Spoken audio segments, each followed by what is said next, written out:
Hello viewers. तो आज हम लेके आए हैं आपके लिए एक अलग अनोखा थोड़ा नया सा स्टॉक जो अभी कुछ ज़्यादा दिन नहीं हुए हैं, बहुत ज़्यादा हिस्ट्री नहीं है उसकी। अभी लिस्टिंग थोड़े दिनों पहले ही हुई है, लेकिन काफ़ी अच्छा दिखा है। काफ़ी चीज़ें हैं उसमें, कुछ कुछ कुछ चीज़ें, काफ़ी तो नहीं, जो आपको बताएंगे कि क्या चीज़ें हमें अट्रैक्ट कर रही हैं उसमें। तो सबसे पहले welcome to our all friends, our guest. आज हैं हमारे साथ राहुल सर, हमारे मेंटर, मनीष जी और ओम प्रकाश जी साथ में। हेलो नमस्कार सर। सर। नमस्कार सर। तो शुरू करते हैं। जो स्टॉक हम जिसके बारे में बात करने वाले हैं उस स्टॉक का नाम है डिलीवरी। डिलीवरी, डिलीवरी सीधा ओके। सीधा नहीं, डिलीवरी। तो ये ब्रांड का नाम, मैंने कंपनी का नाम पहले भी सुना था, दो तीन बार ये लोग मेरे घर पे कुछ सामान लेके आए हैं। तो मेरा ये था कि ये स्टार्टअप होगा, कोई छोटी मोटी कंपनी होगी। लेकिन हकीकत में जब मैंने स्टॉक का एनालिसिस किया और थोड़ा इसके बारे में जाके पढ़ा तो मैं थोड़ा सा हिल गया। रीजन बीइंग कि जितनी भी लिस्टेड कंपनीज हैं लॉजिस्टिक और डिलीवरी वाले सेक्टर में, उन लिस्टेड कंपनीज में सबसे बड़ी कंपनी 28,000 करोड़ का मार्केट कैप है। मतलब मैं एक्चुअली शॉक हो गया कि इतनी बड़ी कंपनी है, क्योंकि ब्लू डार्ट और गति इसके सामने कहीं भी नहीं है वैल्यूएशन में। हम्म। तो थोड़ी सी और उत्सुकता जागी, तो मैंने थोड़ा सा और पढ़ा, तो उसके बारे में देखा कि logistic service, delivery express service, warehousing, supply chain solution, cross border express freight service, ये सब सप्लाई चेन सॉफ्टवेयर, ये सब सर्विसेज प्रोवाइड करते हैं। साथ में कंपनी वैल्यू एडेड सर्विसेज जैसे कि e commerce, return service, payment collection processing, installation of assembly, installation and assembly service और फ्रॉड डिटेक्शन जैसे काम भी करती है। और कुछ हैरानी की बातें और क्या पता चली कि एफआईआई की होल्डिंग 67% है, वेरी गुड। डीआईएस की होल्डिंग 13% है, और जो रिटेल पब्लिक है वो लगभग 19 से 20% है। तो ये थोड़े से चौंकाने वाली चीजें थी। तो मैं मेरा फिर पूरा कन्विक्शन हो गया कि इस स्टॉक को तो पक्का एनालाइज करना है। और कुछ नहीं, बड़ा नहीं बात करेंगे अभी, बड़ी बड़ी बातें कि ये हो जाएगा और इसमें कुछ चमत्कार हो जाएगा। जो हमें सामने सामने दिख रहा है वो लॉजिकल बातें करेंगे हम अब इसके बारे में। हम्म। तो मैं दिखाता हूँ आप लोगों को।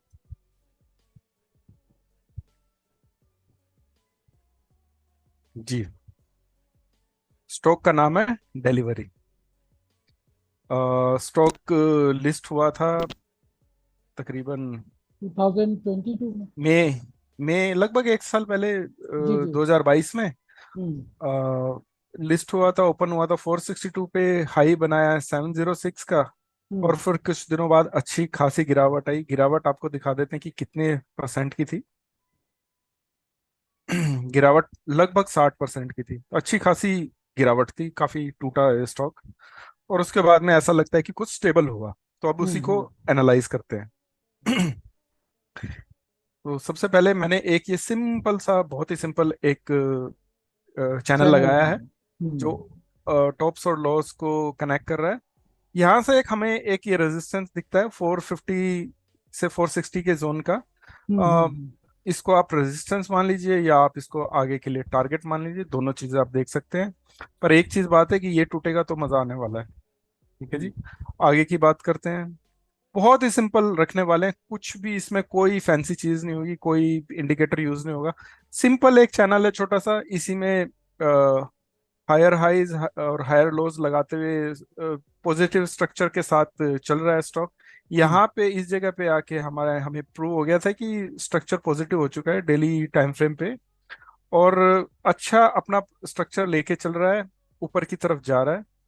उसमें ये हमें हेल्प करेगा कि हम आगे कैसे ट्रेड करेंगे, क्या स्ट्रेटेजी बनाएंगे ट्रेड करने की।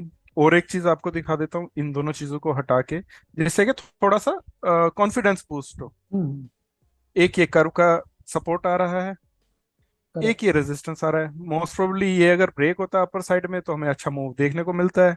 यहाँ पे चांसेस काफी कम लग रहे हैं कि इसके नीचे आएगा, लेकिन हम उसके लिए भी प्रिपेयर है कि कहाँ तक आएगा और क्या होगा। तो वापस से आपको ये चैनल दिखा देते हैं। इन सपोर्ट्स को, कर्व के सपोर्ट और रेजिस्टेंस को हटा देते हैं, देखिए, और ये लगा देते हैं।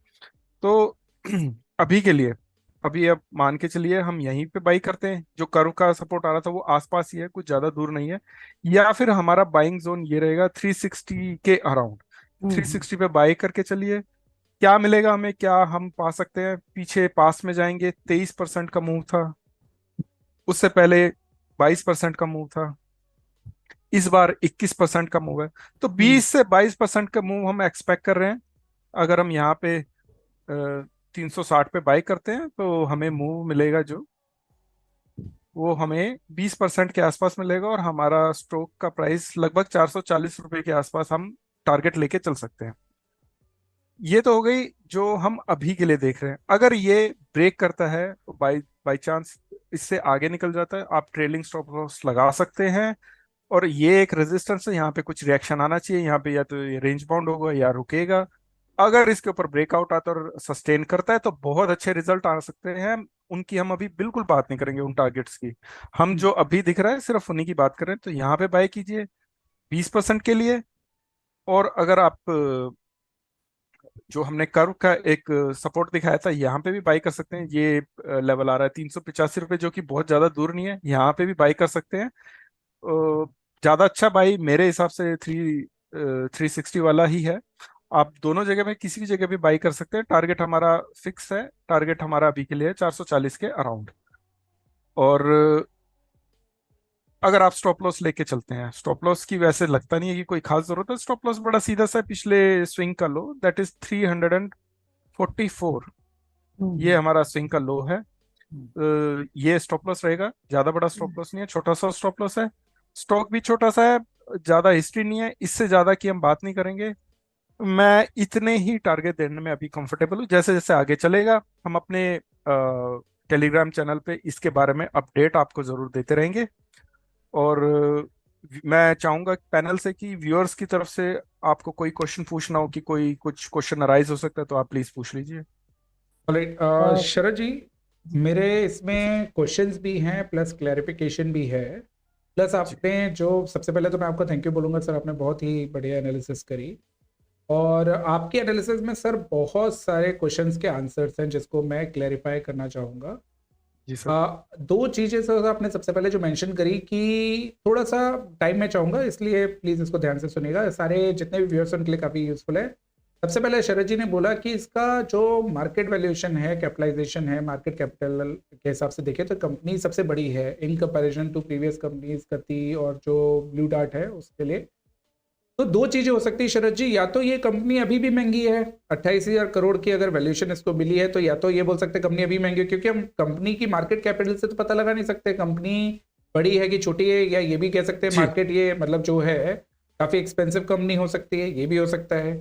तो मार्केट कैपिटल का तो खैर कोई लेना देना नहीं है, क्योंकि हम मार्केट कैपिटल से तो जज कर नहीं सकते अब जितनी भी, जी क्योंकि जी इसमें मैं एक और तर्क रखना चाहूंगा। अभी जितनी भी नई एज की कंपनी आई हैं, जो भी स्टार्टअप्स है, तो उनको बहुत ज्यादा मार्केट वैल्यूएशन मिला है सर, राइट। इसीलिए चाहे वो पेटीएम हो, चाहे नायका हो, चाहे डिलीवरी हो, चाहे जोमेटो हो, सबके सब शेयर 60-60 70-70% गिरे हैं, राइट। जी तो पॉइंट ये है कि सर ये आपने बहुत बढ़िया पॉइंट बताया कि इसका मार्केट कैपिटलाइजेशन तो बहुत बड़ा है, लेकिन उसके हिसाब से ये महंगी है सस्ती है वो अभी हम जज करने वालों में से नहीं है, ना हम जज उसको जी सर। करेंगे, राइट। दूसरी चीज सर, ये आपने बोला कि ये जो कंपनी है इसमें एफ की 65% होल्डिंग है, 70 से 65% होल्डिंग है। जी जी तो सर ये जितने भी स्टार्टअप कंपनी में पैसा लगाने वाले लोग होते हैं मनीष जी, इनके लिए सेबी ने एक रूल बनाया है कि आप अपना पैसा निकाल नहीं सकते। और ज्यादातर स्टार्टअप में सर किसका पैसा आ रहा है? एफ का पैसा आ रहा है, फॉरेन फंड फ्लोज हो रहे हैं। तो डेफिनेटली जब वो कई कंपनी लिस्ट होती है तो 2 साल से पहले वो पैसा निकाल नहीं सकते। इसलिए जितनी भी कंपनियां भी पिछले 1 साल 1.5 साल में लिस्ट हुई है सर, इनमें आप सब में देखेंगे कि सर जो पैसा है, जो ये कंसोलिडेशन चल रहा है धीरे धीरे करके, पैसा आपके लिए क्या है, सिर्फ वेट हो रहा है कि इससे ज्यादा मार्केट ना गिरे इससे, और तब उसमें से पैसा निकाला जाए। तो सबको एक ही बात का डर है सर शरद जी, की अगर इसमें से पैसा निकला, जो फंड्स फ्लो उन्होंने लगाया वो निकला यहाँ से और वो रिटेल ट्रेडर्स के पास गया, तो काफी इसमें एक और डाउनफॉल आ सकता है बड़ा बिफोर एनी अपसाइड मूव। इसीलिए मैंने आपकी एनालिसिस को अप्रिशिएट करा, जहां पे आपने ये बोला कि मैं सिर्फ शॉर्ट टर्म देख रहा हूं। तो शॉर्ट टर्म में लॉन्ग टर्म का तो कोई लेना देना है नहीं सर। जी लॉन्ग टर्म सर। में अगर वो आने वाले टाइम में गिरे भी तो गिर भी सकता है, लेकिन शॉर्ट टर्म में तो हमें 20% का जो मूव है वो तो दिख ही रहा है। तो किसी भी जी गिरावट पे, जो शरद जी ने इतनी बढ़िया एनालिसिस बताई, किसी भी गिरावट पे अगर आप एक शॉर्ट टर्म ट्रेडर है तो बाय करिए। लॉन्ग टर्म पे इसका बिल्कुल भी अभी मत जाइएगा। क्योंकि लॉन्ग टर्म में ना अभी हमारे पास चार्ट्स है। जो टेक्निकल्स का सबसे पहला रूल है, अगर डेटा ज़्यादा नहीं है तो ज़्यादा बड़ा बैट मत लीजिए, छोटा बैट लीजिए, छोटे मूव के लिए बैट लीजिए और फिर उसमें ट्रेड करिए। बड़े बैट के लिए हमने जितने भी प्रीवियस वीडियोस डाले हैं उनको देखिए और उनको समझने की कोशिश करिए कितनी ब्यूटीफुल एनालिसिस हमारी पूरी टीम ने आपके लिए करके दी है। राइट शरद जी? जी सर। Great sir. हमारी एनालिसिस ऐसी रहेगी व्यूअर्स की, कुछ हम लॉन्ग टर्म के लिए देंगे, कुछ जी। वेरी शॉर्ट टर्म के लिए देंगे, कुछ मिड टर्म के लिए, तो मिक्स बैग रहेगा हर एक इंसान के लिए, हर एक व्यूअर्स के लिए, हर एक तरह के ट्रेडर, इन्वेस्टर, हर एक पार्टिसिपेंट के लिए कुछ ना कुछ रहेगा उसमें। तो जी। अपनी प्रोफाइल के हिसाब से, अपने व्यू के हिसाब से चलिए, जहां आपको कंफर्ट हो वहां पे जाके ट्रेड कीजिए। ग्रेट। तो वीडियो को खत्म करते हैं यहीं पे। आप सभी का थैंक्स और पैनल में उपस्थित गणों का भी thanks. Thank you thank you. Sir. Thank you, sir. Thank you. Thank you, everyone.